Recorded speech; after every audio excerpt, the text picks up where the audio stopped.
స్వర్గవాస ఎవరు? హలో అమ్మా కోడలి పిల్ల, నేనమ్మా మీ మావయ్య గారిని స్వర్గం నుంచి మాట్లాడుతున్నాను. మావయ్య గారు ఏంటి స్వర్గం నుంచి మాట్లాడుతున్నారా? అక్కడ ఫోన్ ఫెసిలిటీ కూడా ఉందా? ఈ మధ్య జియోవాడు ఒక టవర్ వేశాడమ్మా. స్వర్గంలో అత్తయ్య గారిని కలిసారా మావయ్య గారు?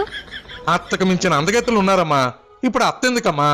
అంత అందగత్తులుంటే వాళ్ళతో డాన్స్ వేసుకోకుండా నాకెందుకు ఫోన్ చేశారు మావయ్య గారు? మన ఎదురింటి శంకర్రావు గారు లేడు? వాళ్ళు ఎదురింటి ఆవిడ తన సినిమాకి వెళ్ళాడని వాళ్ళ ఆవిడ కొట్టి కొట్టి చంపేసింది కదా మావయ్య గారు. ఈ విషయం మీకు కూడా తెలుసు కదా.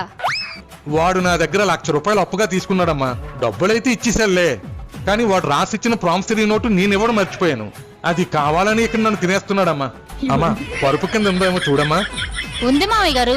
కొంపతీసి ఆ నోటు మీకు ఇవ్వడానికి నన్ను గాని మీ అబ్బాయిని గాని చచ్చిపోమంటారా ఏంటి? మన వెనకింటి దివాకరం కొన ఊపిరితో కొట్టుమిట్టాడుతున్నాడమ్మా. తులసి నీళ్ళు కూడా పోసేస్తున్నారులే. నువ్వేదో